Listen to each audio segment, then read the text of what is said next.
What's going on, everyone? So, Scream 7 is going to have a Sidney focused story. Now, whatever that pertains to, we'll find out. We'll see. Will it be like directly Ghostface and the story kind of centers and focus around Sidney? Maybe it's something from the past or whatever. Hopefully, it's not another like family member or something like that, right? Hopefully, it's not the cousin's, uncle's, nephew's niece that's coming out of the woodworks to just come after Sidney. It could potentially pertain to the new cast that they introduced. There's supposed to be several new characters that they add that are supposed to be kind of these co-stars. A lot of rumors. Again, rumors, take it with a grain of salt. A lot of rumors, though, that this will be kind of like, yes, a Sydney-driven film, but kind of like 50-50 with the other characters. So it very well could be that Ghostface is really after the new group, just Sidney gets involved or ends up becoming targeted some way, somehow. Again, we'll see how it develops. But one, I think, easy, inherent way to kind of tie everything together, especially if you want this to kind of have like this full circle type film, like how do you connect the bridge to all the other films? How do you connect and keep the continuity and the cohesive story in whatever approach you do with Ghostface to tie into Sidney? I think it gets very difficult because again, it's like how do you go and approach and make Sidney a target without it feeling like some sort of rehash? Like it's not some good old fashioned revenge, or it's not some family member or somebody. Like again, I've talked about it before. Like how many people want Sidney dead that have some sort of knowledge or relation to her, right? Inherently, Ghostface is easy because every Ghostface, you can make the argument, wants to kill Sidney because that's the white whale, right? Like every Ghostface wants to be the one and the first one to kill Sidney where all else have failed. So I do think that is something that you could do. But I just think the easiest route, if you really want to make an easy connection, tie it into Roman. Now, not directly, right? Not like Roman's still alive or, anything silly like that. Like, no, I don't want anything like that. But with Scream 3, it's the only film that only had one killer. And like we've talked about before, there is either A, they messed up and, the scenes just don't make sense, or B, there was somebody else involved. Because there are multiple sequences in that film where Roman can't be the only killer. Unless, again, they just messed up, right? It's just, they just kind of left it like that. And originally, Scream 3 was supposed to have two killers, Angelina, right?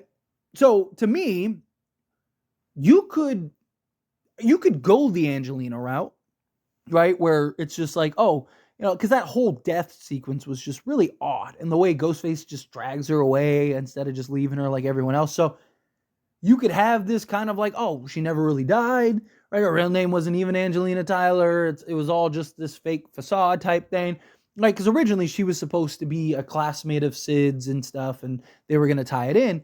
Or the other route is you could just have somebody that has kind of been behind the scenes the whole time, that has been working with Roman and helped set it up, because Roman was always one step ahead, right? Roman was always like, he never really wanted to get his hands dirty, right? He always had somebody else to do so, right? So like, you could even tie it into where like maybe Roman didn't even kill any of the people. It was somebody else. Roman just wore the Ghostface costume, showed up for Sid to kind of, for the theatrics and for the reveal, right? I just think Roman would be an easy link to the previous films, to where you have a killer or cult leader or whomever that ties in, and you can kind of bridge all the films together. Maybe they're the one that started, because it's like, where have they been for the last 25 years? Maybe just like Roman, they didn't really want to get their hands dirty, right? Maybe Roman really was the one killing everybody, and they were just kind of like the brains of the operation or whatever. And maybe they just were like, hey, maybe I can let's start this cult type thing, right? Maybe they're one that did the dreaded thread. And you could have these little, you could make the connection. Like the breadcrumbs are there if you wanted to kind of link it all together. And to me, it's like that would explain a lot. You kind of fix a lot of things in Scream 3 and you keep that full circle. You have a Ghostface that is understanding and has the maybe they were like the brains of the operation. Maybe they're a little more technical, maybe they're a little more tactical, right? And then you could just build this grandiose scheme, this grandiose plan to tie it all together, and boom, there you go. I just think it would be an easy, inherent way to kind of, again, fix Scream 3, but also to bridge the gap for all the films. All right. And I do think that you could easily kind of make the connection over, because you're talking by the time Scream 5 comes out, or Scream 7 comes out, talking it'll be 25 years in between. It's like, whoa, why is this Ghostface been waiting around for 25 years? Maybe they didn't. Maybe they were working behind the scenes. Maybe they were responsible for all the other things. Maybe they were the ones that kind of got in Jill's ear, right? And maybe you could have that kind of that setup throughout. Maybe they had a hard time tracking down Sid at some point or whatever. But when she came out in Scream 4, oh, boom, like she did her book tour, I was able to find you. All right? Because you got to remember, Sidney was in hiding prior to that. So maybe they just couldn't, where they weren't able to track him down, which is why Roman wasn't even able to find her.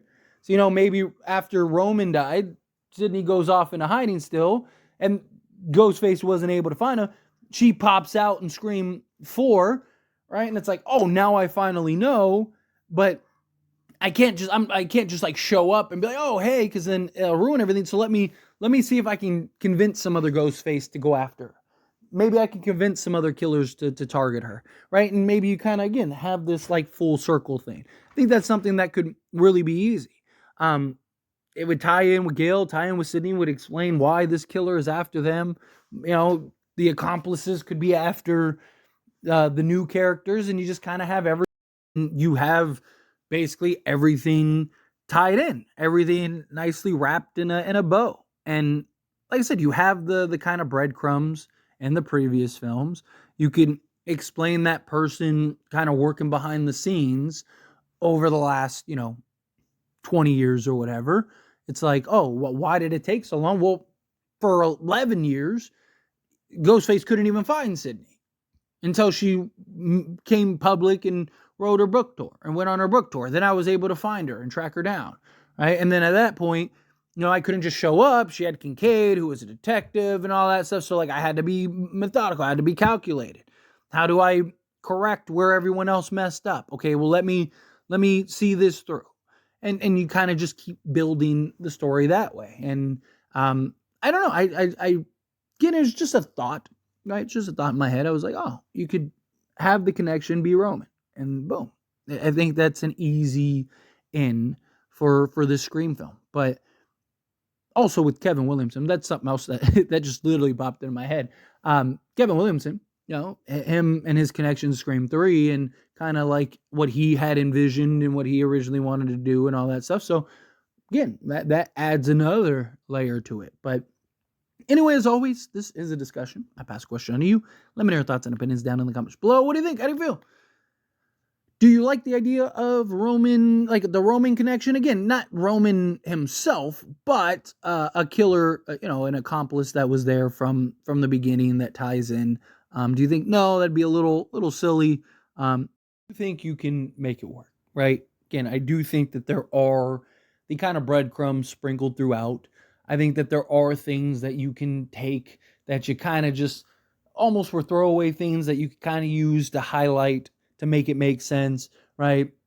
Be a good way to kind of get Gail involved. Maybe this killer even, uses some information to draw Gail out or whatever, right? There's just a lot of ways that I think you could swing it, right? And it's just, and more so, it's just like, here's a quick question, does it kind of take away from what was set up in Scream 3. As much as I said it would fix some things with Scream 3, I know some people kind of like that Roman was the only guy. Is that something that you'd be okay with them kind of retconning, I guess? Or do you think, like, no, you need to keep that intact? No, just a thought. But again, how you feel, whatever your thoughts are, I'd love to hear it. So let me know down in the comments below. That being said, if you haven't liked this video, hit that like button. Helps me out a lot. Lets me enjoy these types of videos. I truly appreciate it. Not subscribe to the channel. What are you doing?